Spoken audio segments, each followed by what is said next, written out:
Good afternoon everyone. आज हम बात करते हैं मलिना की। मलिना होता क्या है? ये होता है ब्लैक टारी फॉल स्मेलिंग स्टूल होता है। ये अराइज होता है अपर जीआईटी से। बेसिकली जीआईटी को लिगामेंट ऑफ ट्रीज दो हिस्सों में डिवाइड करता है। जो अराइज होता है ड्यूडेनम के सेकंड पार्ट से और जाता है डायफ्राम तक। अपर जीआई ब्लीड मलिना प्रोड्यूस करता है। लोअर जीआई ब्लीड को हम बोलते हैं हेमेटोकीजिया। हम on the basis of parts involve हम बात करते हैं। अगर मैसिव एपिस्टेक्सिस हुआ है पेशेंट को, उस केसेस में मलिना देखने को मिल सकता है पेशेंट को। बात कर रहे हैं कि सेकेंड, डेंटल एक्सट्रैक्शन के दौरान अगर एक्सेसिव ब्लड लॉस हो रहा है। ईसोफेजिस के केसेस में ईसोफेजाइटिस हो सकता है। ईसोफेजियल वेरिसेस हो सकते हैं जो हेमेटोमेसिस प्रोड्यूस कर रहे होते हैं। और मेलरी वेस्ट ईयर हो सकता है पेशेंट को। और ईसोफेजियल कैंसर हो सकते हैं पेशेंट को। Then at the level of stomach बात करें तो सीवियर गैस्ट्राइटिस हो सकता है पेशेंट को। गैस्ट्रिक अल्सर्स हो सकते हैं पेशेंट को। और डेल्फॉय लीजन हो सकता है पेशेंट को। गैस्ट्रिक कैंसर हो सकता है। Eight the level of duodenum की बात करें तो ड्यूडेनाइटिस हो सकता है पेशेंट को। ड्यूडेनल अल्सर हो सकते हैं पेशेंट को। एंजियोडिस्प्लेसिया ऑफ ड्यूडेनम हो सकता है पेशेंट को।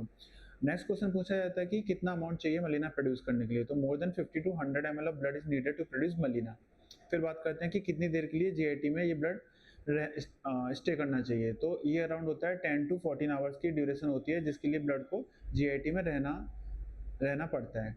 अब फिर बात करते हैं मैकेनिज्म होता है कि जैसे आरबीसी टूटता है तो हीमोग्लोबिन रिलीज होता है जो कि एसिडिक मीडियम में कन्वर्ट होता है हिमेटिन में आफ्टर ऑक्सीडेशन।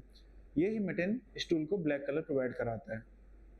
अगर पेशेंट को एक बार अपर जीआई ब्लीड का एपिसोड होता है तो उससे पेशेंट को around 5 to 7 episode of melaena हो सकते हैं।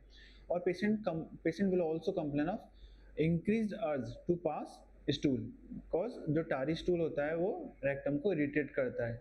अगला क्वेश्चन होता है कि डिफरेंशियल्स ऑफ मलिना क्या क्या हो सकते हैं। तो डिफरेंशियल ऑफ मलिना में हम बात करते हैं अगर पेशेंट आयरन सप्लीमेंट ले रहा है, अगर पेशेंट ने चारकोल इंजेस्ट किया है, अगर पेशेंट बिस्मथ कंटेनिंग सॉल्ट ले रहा है, या फिर पेशेंट लाइकोराइस का इंजेक्शन किया है पेशेंट ने। और इस तरह से लगभग मलिना से रिलेटेड सारे क्वेश्चन खत्म होते हैं। Thank you.